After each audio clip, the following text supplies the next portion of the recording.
también el obrero de valor, y la iglesia, esposa del Cordero, estarán en los brazos del Señor. No habrá necesidad de la luz del resplandor, ni el sol dará su luz, ni tampoco su calor. Ahí el llanto no habrá, ni tristeza ni dolor, porque entonces Jesús, el Rey del cielo, para siempre será consolador. Amén. Gloria a Dios. Sí, claro que sí, hermanos, seguimos alabando a nuestro Padre. Y pues vamos a pasar a la lectura. Y abrimos nuestras Biblias, hermanos, en Hechos.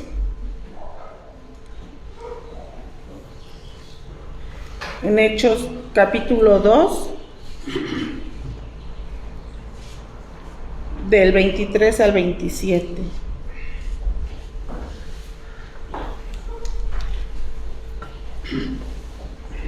Amén, hermanos.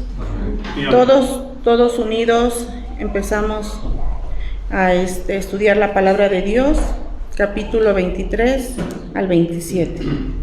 Y la palabra de Dios dice así: a entregado por el determinado consejo y anticipado conocimiento de Dios, predisteis y matasteis por manos de inicuos, crucificándole, al cual Dios levantó, sueltos los dolores de la muerte, por cuanto era imposible que fuese retenido por ella. Porque David dice de él: veía al Señor siempre delante de mí, porque está mi diestra, no seré conmovido. Por lo cual mi corazón se alegró y se gozó mi lengua, y aún mi carne descansará en esperanza, porque no dejarás mi alma en las redes, ni permitirás que tu santo vea corrupción. Amén. Gloria a Dios. Y damos paso a nuestro pastor para que nos guíe con la lectura.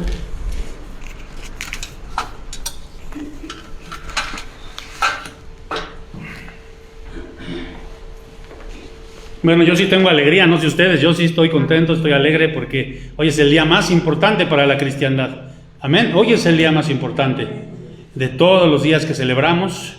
El domingo de resurrección es el más importante. No quiere decir que todos los domingos no sean importantes, pero hoy es el más importante y debemos tener gozo, debemos tener alegría. Amén, hermanos. Amén. Me acuerdo que hace años allá en el Estadio Azteca hubo una actividad de la iglesia popular, de la iglesia romana, y decía así, había pósters por todos lados que decían 100,000 jóvenes al encuentro del resucitado, decía esa cartel. Y yo me imaginaba así como zombies, ¿no? Porque pues obviamente no conocen la fe verdadera, y yo me imaginaba así como zombies caminando así que medio vivos, medio muertos, que iban al encuentro del resucitado. Pero nosotros estamos vivos, amén, hermanos, y vamos a vivir en la resurrección también cuando el Señor en el día postrero nos levante. Así que vamos a orar, hermanos, y vamos a poner la presentación, vamos a darle la primera diapositiva. No se sienten, vamos a orar.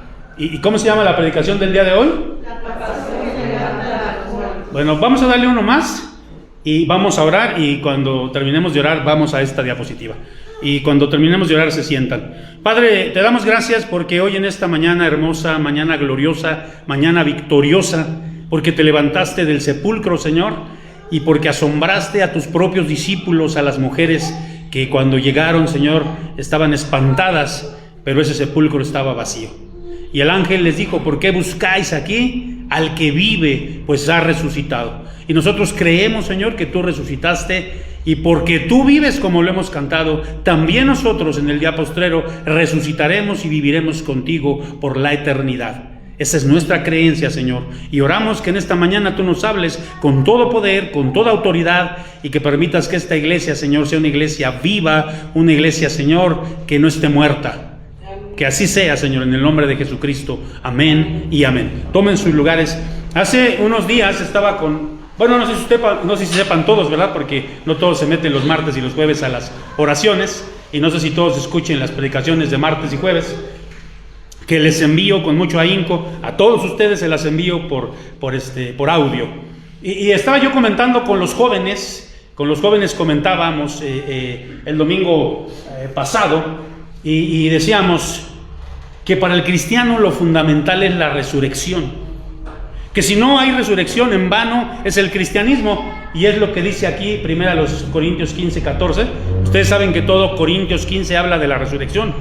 Con mucho poder y con mucha autoridad el apóstol Pablo escribió de la resurrección. Y miren lo que dice aquí en el 14. Y si Cristo no resucitó, ¿qué dice ahí? Vana es entonces nuestra predicación, y vana es también nuestra fe, o vuestra fe, como dice aquí. Y hacíamos un análisis con los jóvenes y yo les preguntaba, ¿por qué entonces nuestra fe sería vana si Cristo no hubiera resucitado? Y pensemos en esto. El cristianismo es una religión que tiene una esperanza. Nosotros tenemos una esperanza, y lo acabamos de cantar en esos himnos preciosos. ¿Cuál es nuestra esperanza, hermanos? Que cuando muramos no se termina todo aquí, sino que vamos a ¿qué dice la palabra de Dios?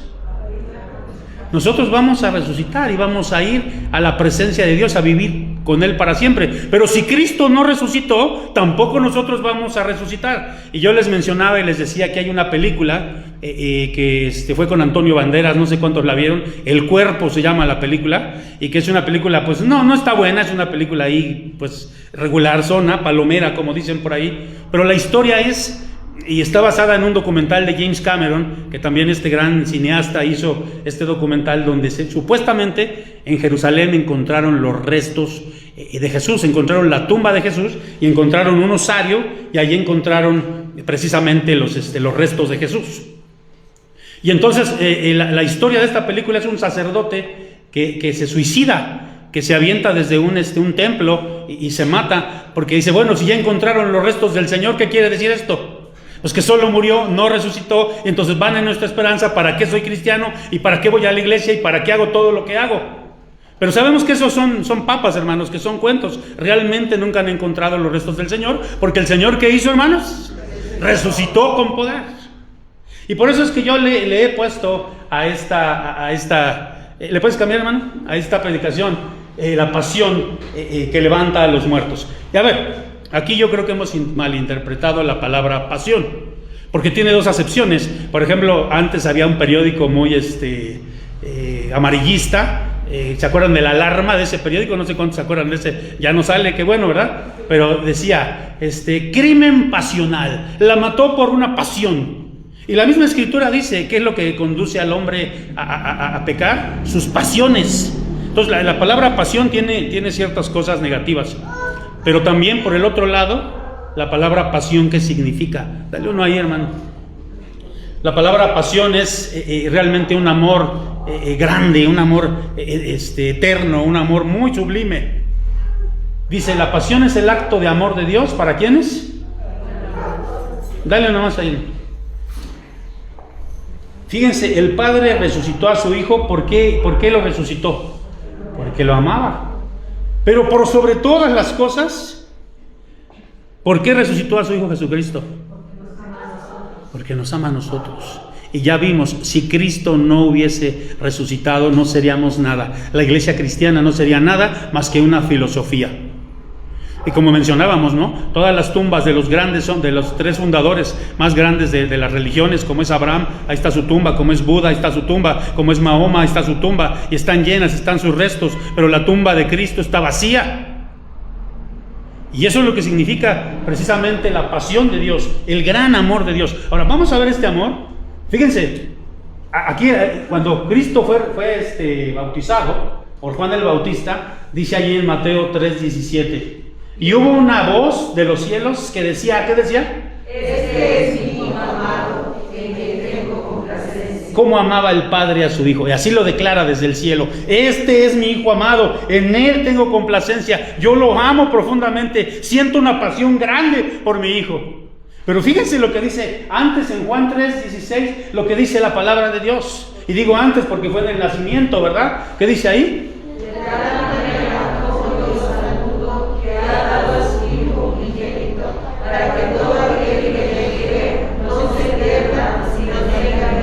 Ese Dios que amaba profundamente, con pasión a su Hijo, lo dio a su iglesia en muerte de cruz.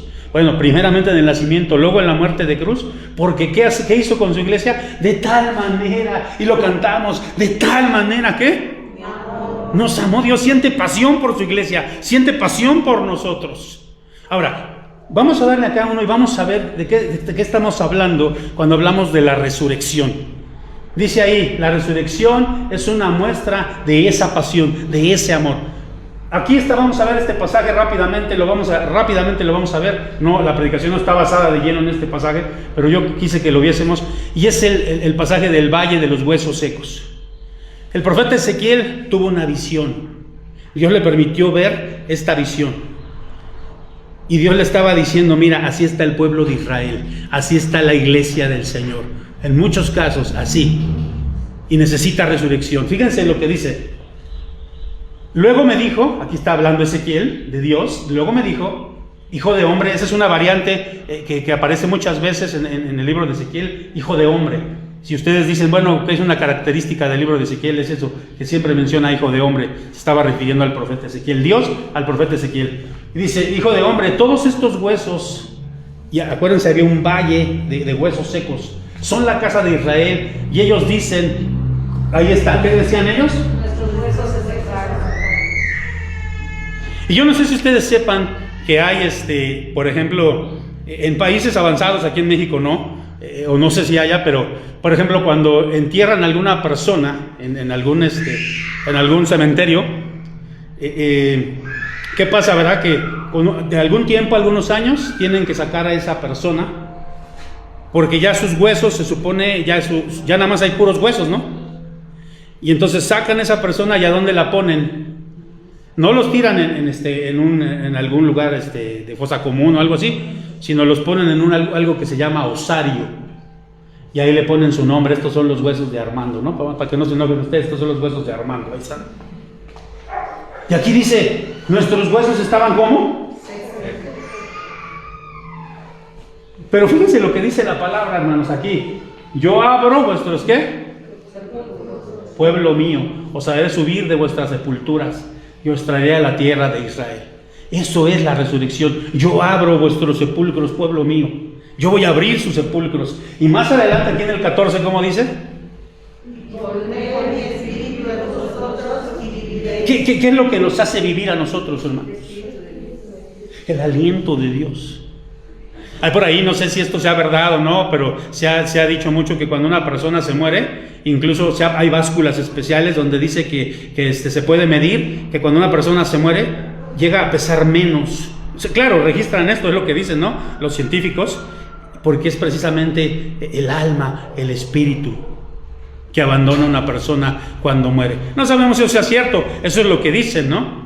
Vamos a darle uno más aquí y vamos a ver de qué libró a Jesús esa pasión del Padre al resucitarlo. Y ya leímos esta parte de Hechos 2, que es el primer discurso de Pedro, allí cuando es el Pentecostés. Ustedes recuerdan, ¿no? Cuando viene el Espíritu Santo y entonces Pedro empieza a dar su discurso. Ya lo leímos, pero aquí vamos a leerlo en otra versión. ¿Cómo dice, hermanos? Ahí ayúdenme a leer cómo dice esta parte. Este hombre que conforme a los planes y propósitos de Dios fue negado, ustedes lo mataron, crucificándolo por medio de hombres malvados. Pero Dios, ¿qué? Lo resucitó, liberándolo de los dolores de la muerte, porque la muerte no podía tenerlo dominado. El rey aquí, refiriéndose a Jesús, dijo: yo veía siempre al Señor delante de mí, por tener mi derecha, nada me hará caer. Ahí el 27. Porque no me dejarás en el sepulcro, ni permitirás que se descomponga el cuerpo. Dice, ¿de qué libra a Jesús esta pasión? Cuando el Padre lo resucita, y no solo a Jesús, y también a nosotros, lo liberó de los dolores, ahorita lo vamos a ver, lo liberó de dejar el sepulcro, y lo liberó ¿de qué? De la corrupción. Bueno, muy bien, vamos a darle acá, y vamos a ver aquí estas tres cosas, y aquí voy a aprender ahorita mi Biblia, porque quiero leer aquí algunos versículos. Fíjense, lo libró primero ¿de qué? Cuando alguien se muere, hermanos, Nosotros sentimos una impotencia tremenda porque no podemos hacer nada para que esa persona no muera, o cuando ya está muerto no podemos hacer nada para que esa persona se levante. Y sentimos una impotencia tremenda. Yo me acuerdo que a los 10 años sentí esa primera experiencia con mi abuelo paterno, mi abuelo Andrés. De hecho, yo me llamo Armando Andrés, para que vean que sí tengo nombre bíblico. Nadie me dice Andrés, ¿verdad? Pero solamente mi mujer cuando está enojada. No, no es cierto, no me dice así tampoco. Pero cuando murió mi abuelo Andrés, yo tenía 10 años y fue la primera experiencia de muerte que yo sentí, porque era un hombre rudo, pero un hombre que me quería y me mostró su amor de manera increíble. Y cuando él murió, yo ya no lo veía y decía, bueno, ¿dónde está? Ya no lo voy a volver a ver. Fue mi primer encuentro con la muerte y es una impotencia tremenda. No podemos hacer nada. Queremos que esa persona se levante, pero no podemos. Imagínense a María lo que estaba sintiendo. Su hijo ya no iba a volver a ver a su hijo. Y la muerte nos genera eso, nos genera impotencia. Y entonces dice ahí, ¿verdad?, que Él nos iba a librar de eso. Pero también, dale uno más, hermano. Del sepulcro, acuérdense que leímos, ¿no? Pueblo mío, dice allá en Ezequiel, abriré sus sepulcros. Y miren lo que dice Juan 5, 28 y 29. No lo busquen, yo lo traigo aquí. Dice así, fíjense. No os maravilléis de esto, porque vendrá hora cuando todos los que están en los sepulcros, ¿dónde están? Oirán su voz.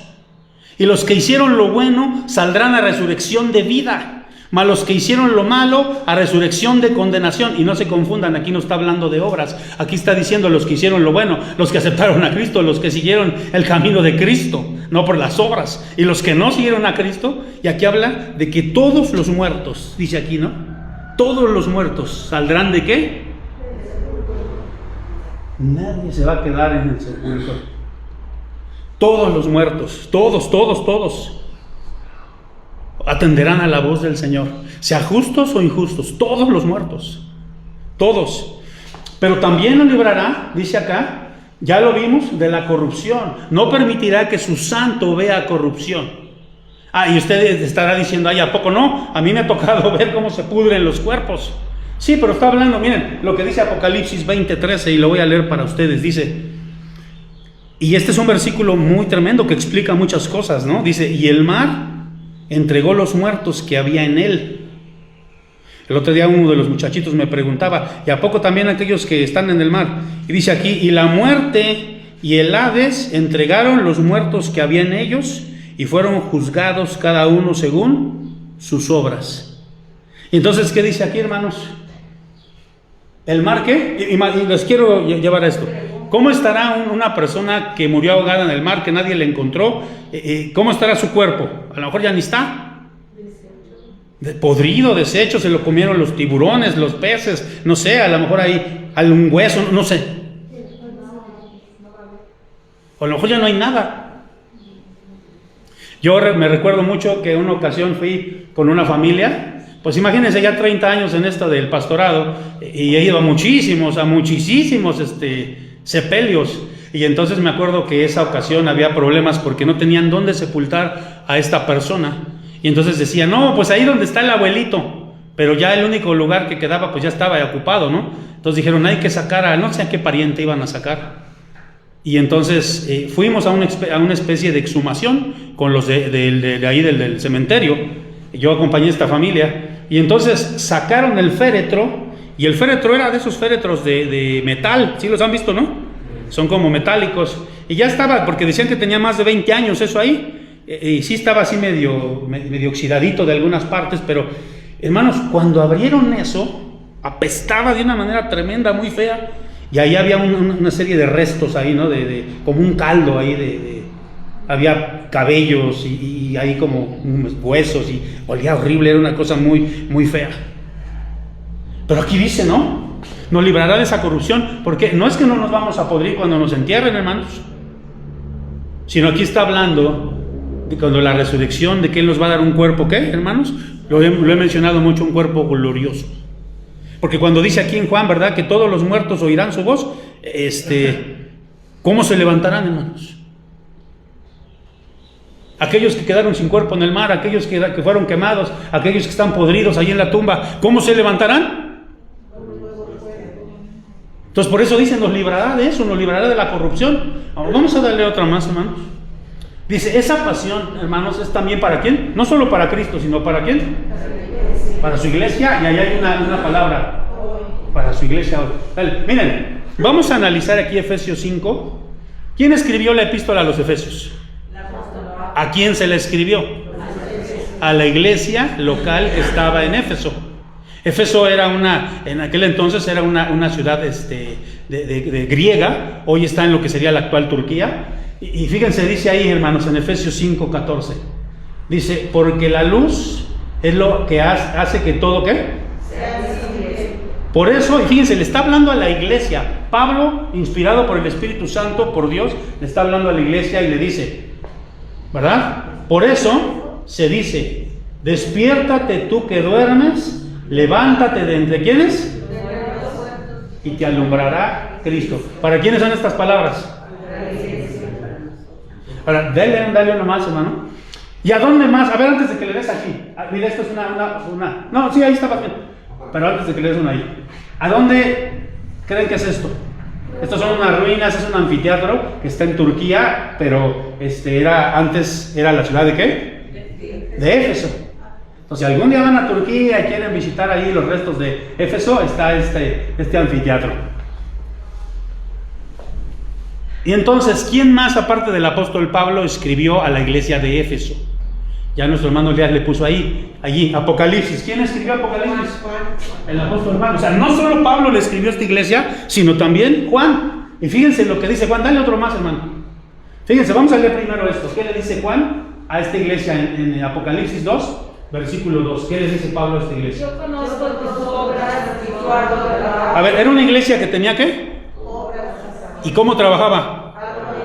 O sea, era una iglesia chambeadora. Y era una iglesia que tenía paciencia, ¿no? Dice que no puede soportar a los malos y has probado a los que se dicen ser apóstoles y no lo son y los has hallado mentirosos. Era una iglesia que conocía su doctrina, que no permitía que cualquiera viniera y los engañara. O sea, era una iglesia potente, una iglesia poderosa. Pero ¿qué había pasado con esta iglesia? Y ahora sí, fíjense lo que le escribe el apóstol Juan, allí en el 4. Tengo contra ti que has dejado tu ¿qué? ¿Cómo era esta iglesia entonces? Ya el apóstol Pablo les dice, levántate ¿de quién? Y aquí el apóstol Juan le dice, tengo contra ti que has dejado tu primer amor. Vamos a darle uno más. Fíjense, una iglesia que estaba muerta. Dale ahí, hermano, uno. Fíjense, aquí se usan sinónimos en Efesios 5:14. Si lo quieren buscar, hermanos, a ver, háganme un favorcito, búsquenlo para que yo no me regrese. Búsquenlo, Efesios 5:14. Hagan algo ustedes, hermanos.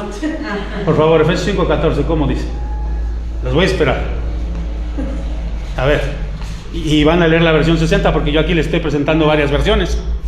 Para que así ustedes digan, ah, caray, dice diferente, ¿verdad? Y ¿cómo dice la versión 60? 5:14.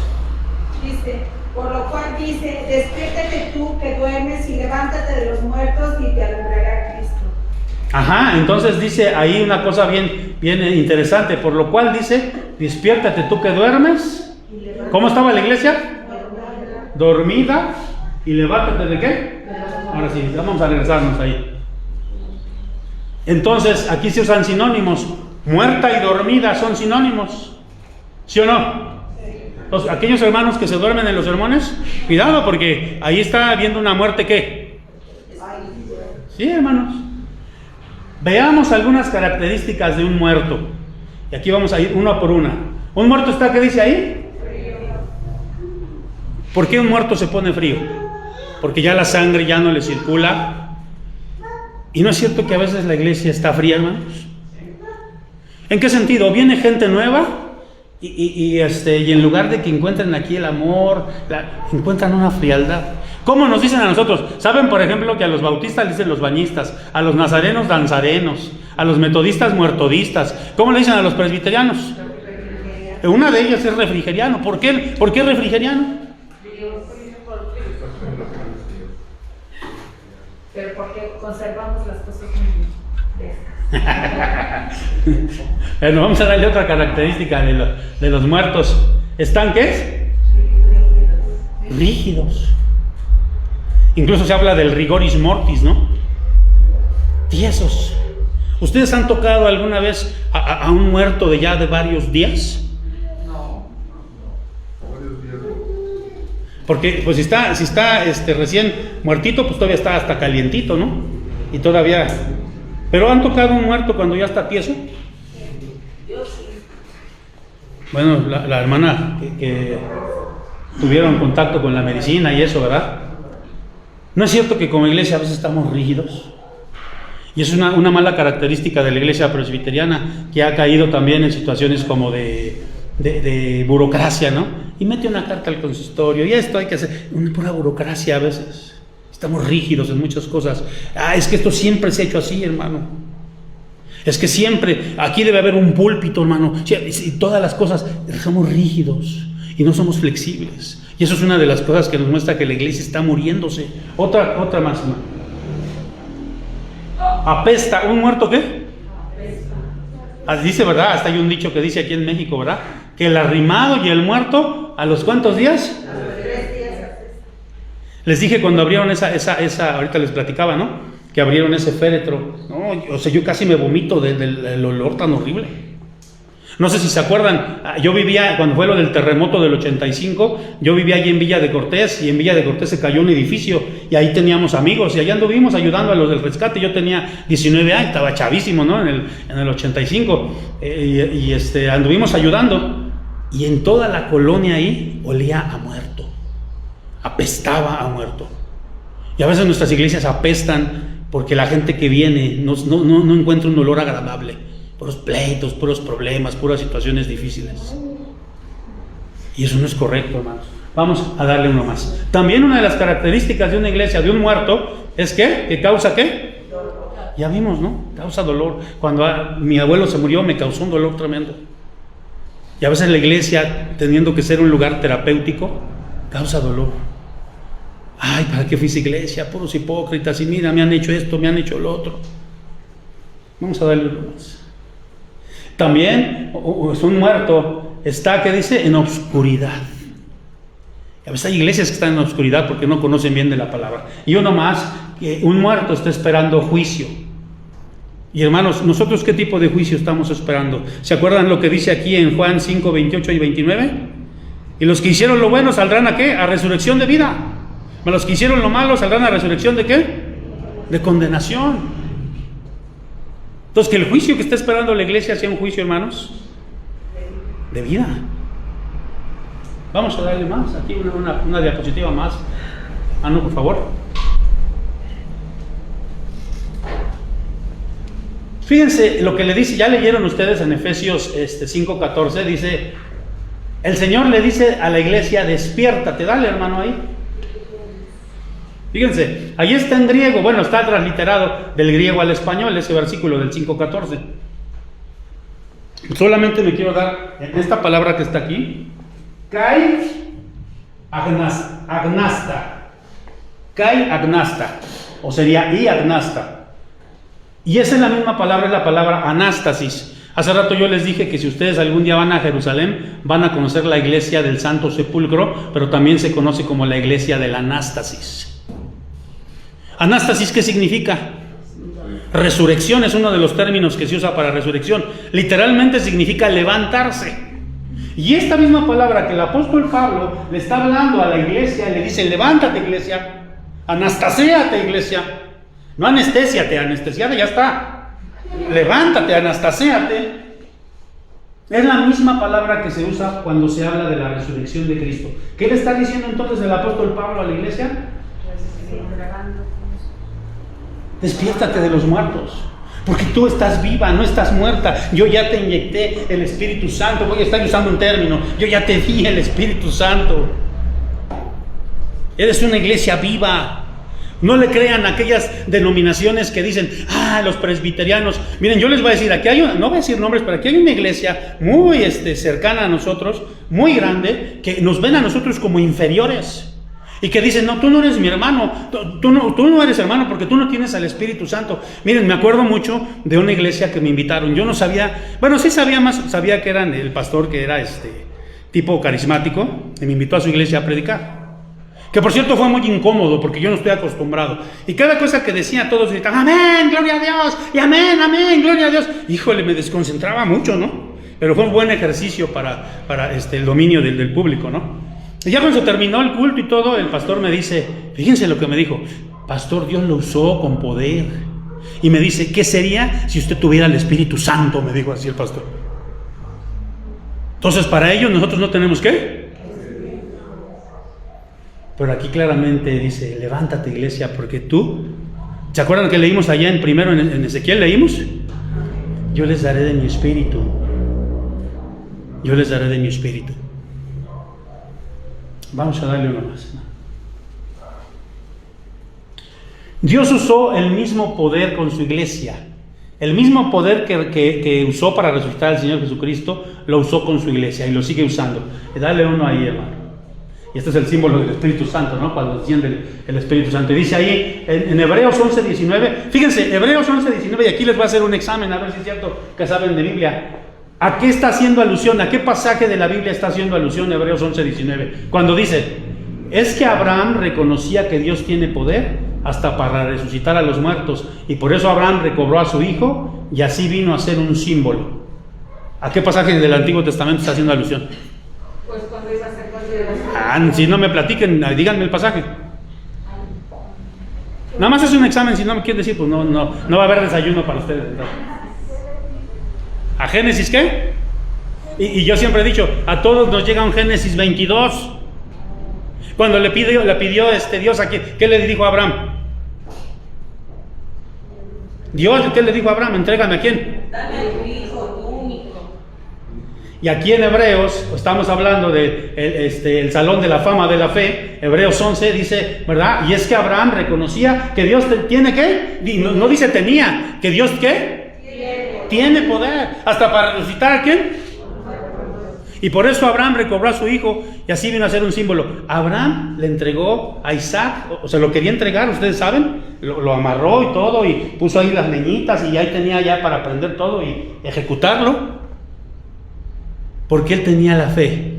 Dice, si yo le entrego a mi hijo y lo mato a mi hijo, ¿lo sacrifico? ¿Dios tiene poder para qué? Dale una más. Esa palabra poder en griego es la palabra dunamis. ¿Qué palabra creen ustedes que viene de esa palabra dunamis? Una de ellas es dinamita, ¿no? Todo lo que tenga que ver con dunamis tiene que ver con poder, con ese poder explosivo. Y esa fue la fuerza que Dios usó en esa pasión por su iglesia, en esa pasión por Cristo para resucitarlo. Y Dios tiene poder para hacerlo, hermanos. Y vamos a darle por último, me parece ya es lo último. Sí, aquí dale uno más. ¿Se acuerdan que ya leímos esta parte? Bueno, es casi lo último, no se emocionen todavía. Casi lo último. Dice, por eso su pueblo debe vivir ¿cómo? ¿Y qué es la pasión? Dijimos hace rato. Un amor desmedido. Un amor que llevó a Dios a dar a su Hijo Jesucristo. Porque amaba a la iglesia, amaba a su Hijo. Este es mi Hijo amado, en quien tengo complacencia. Pero de tal manera amó Dios al mundo que dio a su Hijo. Y entonces aquí dice en Hechos 2:26. Por eso, y aquí estamos en el mismo pasaje que ya leímos de Pedro, cuando está dando su primer discurso. Dice, por eso se alegra mi corazón y mi lengua canta llena de gozo. Todo mi ser vivirá confiadamente. Porque no dejarás, ya lo vimos, en el sepulcro, ni permitirás que se descomponga el cuerpo de tu santo siervo. Hay dos características de la pasión, hermanos. Dale, por favor, hermano. Dale, aquí otro más. Y ahí están las dos características. Una, ¿cuál es? Cuando tú ves a un cristiano todo así... Digo, hay momentos en que estamos tristes, hermanos, somos humanos.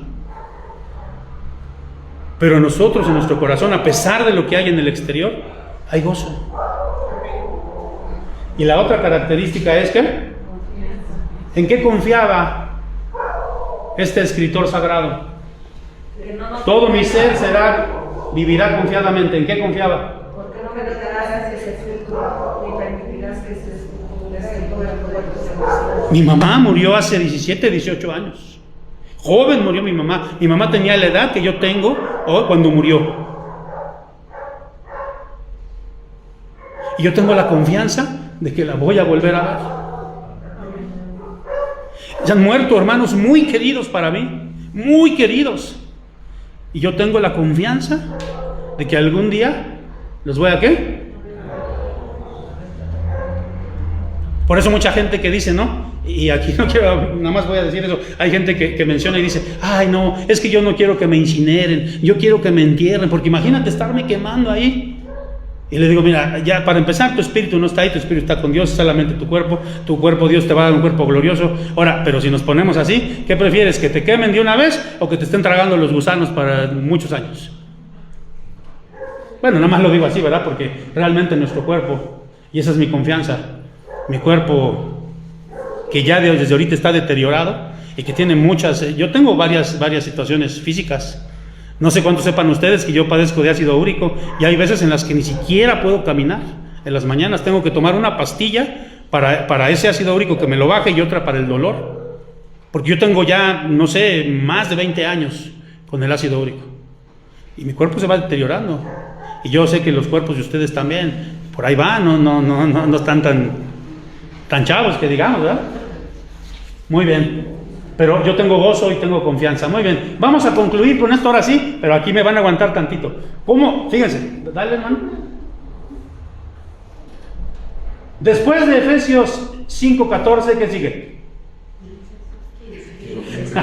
15, muy bien. ¿Y qué decía en Efesios 5:14? Levántate, tú que duermes, levántate de entre los muertos, le está diciendo a la iglesia. Y es la misma palabra anástasis. Y ahora sí nos dice aquí, después en el 15 y en el 20 nos explica qué es vivir anastasiados, no anestesiados, acuérdense, qué es vivir resucitados, qué es vivir con el poder de Dios. Y aquí nos va diciendo, fíjense, y rápida, lo que está ahí subrayado lo voy a ir explicando y con eso vamos a terminar. A ver, déjenme ver, sí, estamos bien. Dice ahí, por lo tanto, y esta es otra versión, es la versión popular, les digo para que ustedes vayan comparando con la versión 60. Por lo tanto, cuidan mucho su ¿qué? ¿Cómo vive una iglesia resucitada? ¿Cuidando qué? ¿Cómo me conduzco? Porque fíjense, muchas personas piensan que un avivamiento, y yo he estudiado en la historia de la iglesia, la historia de todos los avivamientos que hubo en Escocia, que hubo en Inglaterra, que hubo en los Estados Unidos, y ningún avivamiento tiene que ver tanto con la alabanza o con, ay sí hermanos, y papá, y ay qué avivamiento que hay. No, el avivamiento tiene que ver con algo interno, hermano. Porque tú puedes estar cantando, mira ahí los presbiterianos sus himnos de siempre, bien fríos, bien, no hombre, pero acá mira, casi se siente calientito y estamos entonando los cánticos nuevos y todo. Puedes estar entonando un cántico nuevo e incluso tu comportamiento sigue siendo ¿qué?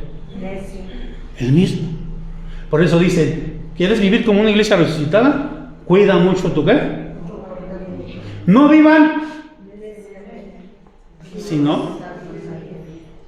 Entonces, un cristiano no es necio, no debería ser necio, y a veces somos tan necios y se nos repite tanto lo mismo, y somos necios y volvemos. Porque ¿qué es una persona necia? Yo lo veo así, ¿no? Dice por ahí, pues yo digo que la burra es parda porque tengo los pelos en la mano. ¿Y es parda la burra? ¿Qué significa que es parda? Pero el necio dice, no, es negra. Pero si aquí tengo los pelos, mira que... No, es negra. Esa es una persona necia, que sigue haciendo lo mismo. Y luego dice en el 16, aprovechen bien este momento oportuno o decisivo, como dice la versión 60, aprovechando bien el tiempo. ¿Se acuerdan que hemos estado hablando de la procrastinación? ¿Qué significa procrastinar? Hacer cosas que no valen la pena. Dejamos de hacer cosas importantísimas por dejar de hacer cosas que no valen la pena. Y poníamos el ejemplo, es que no tengo tiempo de orar, pastor, no tengo tiempo de leer la Biblia, pero ¿cuántas horas llevas ya en el Candy Crush? Eso es procrastinar. Y eso es aprovechar bien el tiempo, hermano. Bueno, procrastinar, ¿no? ¿Verdad? Y por eso dice aprovechando bien el tiempo. Los días son malos, los días corren, hermanos. Cuando te das cuenta ya pasó el tiempo. El tiempo es malo en ese sentido. Y luego dice en el 17, no actúen tontamente, procuren entender cuál es ¿qué? Eso es lo que tenemos que hacer. Señor, ¿cuál es tu voluntad en esto? ¿Con quién me voy a casar? ¿Qué voy a estudiar? ¿Por qué me está pasando esto? Porque cuando nos pasamos por cosas difíciles y luego le reclamamos, Dios, ¿y por qué a mí? ¿Por qué? No, pregúntale mejor, Dios, ¿Para quién está pasando esto? ¿Cuál es tu voluntad en medio de todo esto? Amén. El 18. No se emborrachen. Aguas, hermanos. Pues eso lleva al desenfreno. Entonces dice, no se emborrachen. ¿Saben lo que pasa? Y una vez hacíamos un análisis de este pasaje. Cuando una persona se emborracha, ¿qué pasa con el alcohol? ¿A dónde entra el alcohol? Al torrente sanguíneo. Y una vez cuando el alcohol ya el torrente sanguíneo está lleno de alcohol, el hombre, ¿qué empieza a hacer cuando está borracho? O la mujer, a dar tumbos, a decir tonterías. Dice más bien, al contrario, llénense ¿de qué? Ahora, no está diciendo que no tenemos el Espíritu Santo. Lo que sí dice es que a veces lo contristamos. Eso sí puede pasar. ¿Qué quiere decir que contristamos? Que no dejamos que el Espíritu Santo esté llenando nuestras vidas. Sí está el Espíritu Santo ahí, pero ni caso le hacemos, ni lo pelamos. Y luego dice el 19, háblense unos a otros, ¿con qué? Con salmos, himnos y cánticos espirituales. Miren, al ratito vamos a tener una convivencia, que gracias a Dios ya tenía mucho que no teníamos una convivencia como iglesia. Y en las convivencias siempre me ha tocado ver, ¿no? Y estar también, y luego platicamos y estamos ahí, ay, hermano, que la selección ganó, no, sí, pues que esta película, que bueno, está bien, hermanos. Pero una de las cosas que tendríamos que hacer es hablar de ¿qué? Unos a otros, ¿con qué? Salmos, himnos, cánticos espirituales. Oye, ¿de qué trató la predicación? Oye, cosas espirituales también debemos incluir, hermanos. Y luego dice, y canten, alaben, ¿de qué? Y aquí no importa, hermanos, si es un cántico nuevo, es un cántico contemporáneo, es un himno. Cuando uno canta de corazón, hermano, porque tú puedes estar cantando el cántico nuevo que tú quieras y no hacerlo de corazón. Pero puedes cantar el himno más sublime, el himno más, no sublime, no es la palabra, más solemne, gracias. Para eso, ya ven, ¿para qué sirve la ayuda idónea? Ya ven. Solemne. Y cantarlo de corazón. A mí hay himnos, hermanos, que cuando los entonamos sin ninguna, así tranquilos, me hacen llorar, porque los estoy cantando de corazón. Y Elías dijo, en el silbo apacible. No está ni en la tormenta ni en el fuego, en el silbo apacible. Entonces, ¿cómo hay que alabar? ¿Cómo alaba un resucitado? ¿Cómo alaba una iglesia resucitada? De corazón, hermanos. Y el 20, y ahí ya vamos terminando. Ay, gracias a Dios. Y por eso termina así, ¿no? Den gracias, den siempre, ¿qué? Gracias a Dios el Padre por todas las cosas. Por algunas cosas. No, por todas.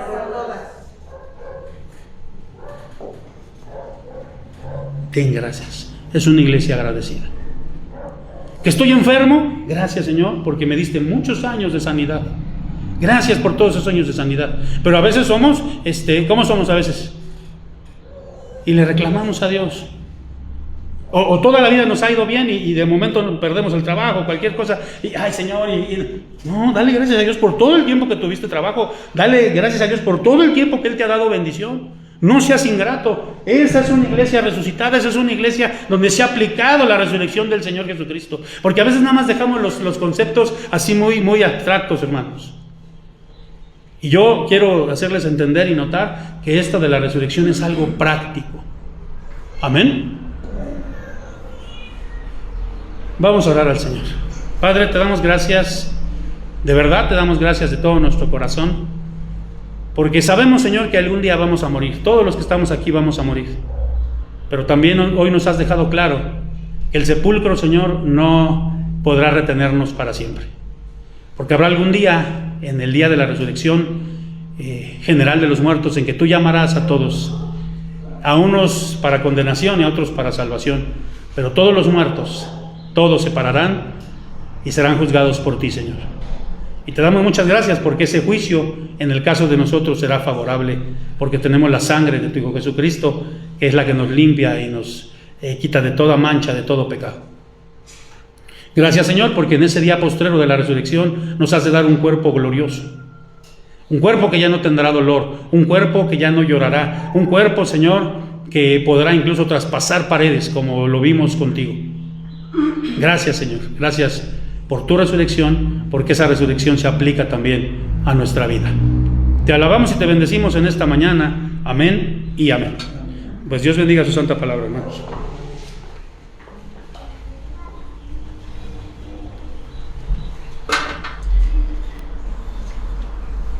Gloria a tu nombre, Señor. Y hermanos, hay que darle gracias a Dios por su amor y su misericordia.